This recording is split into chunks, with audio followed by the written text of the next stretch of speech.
sa mga paborito ng mga Pilipino. Dahil sa madali din siyang lutuin. So, magpakulo tayo ng tubig.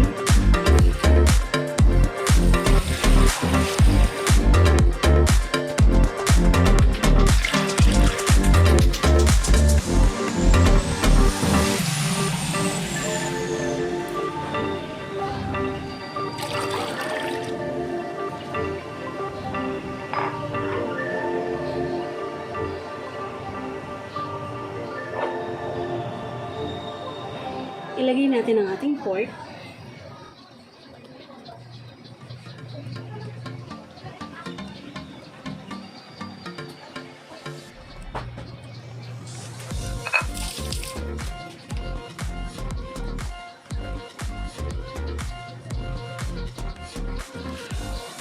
Lagay natin ang ating sibuyas.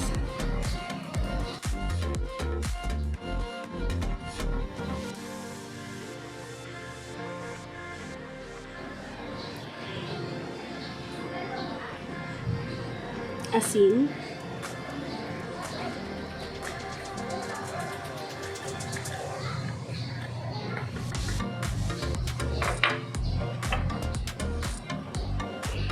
Pamintang buo.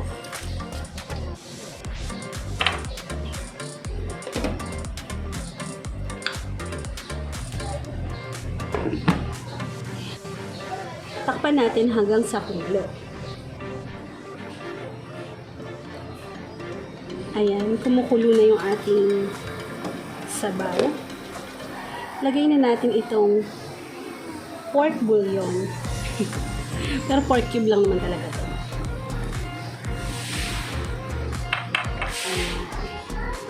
Optional lang yun. Depende kung gusto nyo meron, kung gusto nyo wala. Normally, hindi rin ganito kanipis ang cut ng meat pagka nilaga. But since ito yung available meat ko, pwede na yan. Ang mahalaga, maglasa siyang nilaga pag naluto na. So, palambutin lang natin yung ating meat.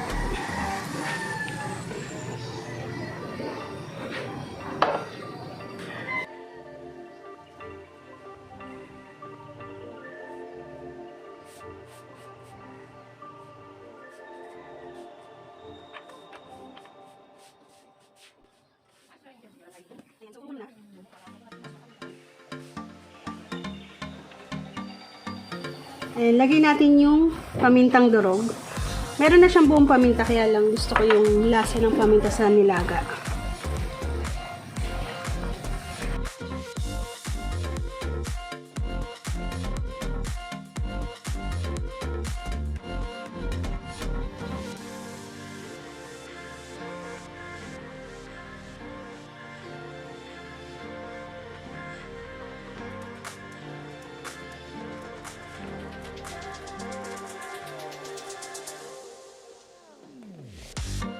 Ayan, habang pinapalambutan natin yung baboy, ilagay na natin ang patatas.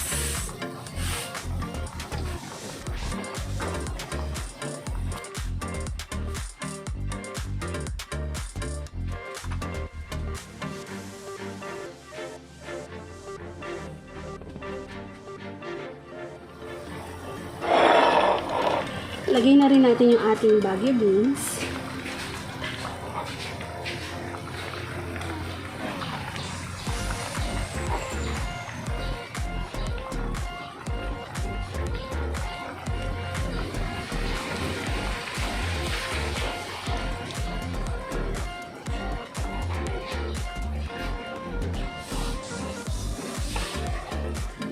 At ang ating saging. So, medyo hilaw pa yung saging, kaya lagay ko na siya.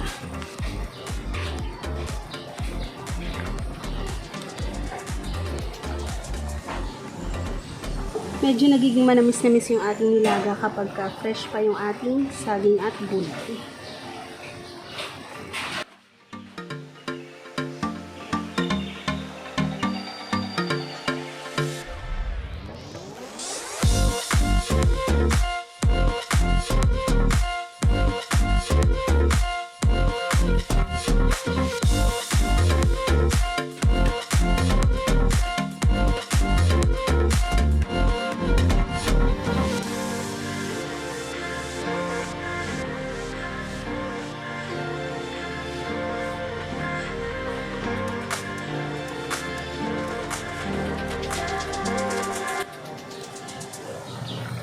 dahil kumukulo na, lagyan na natin yung ating repolyo. Yung iba ang ginagamit nila, pechay, onion leek, minsan kamote. But since ito yung available ko na ingredients, ito yung aking ginamit, repolyo. So, hintayin lang natin tong maluto, half cook, and okay na. Hindi ko muna inilahat yung repolyo para mamaya kung sakaling iinit, hindi masyadong ma-overcook yung aking gulay. So, yun.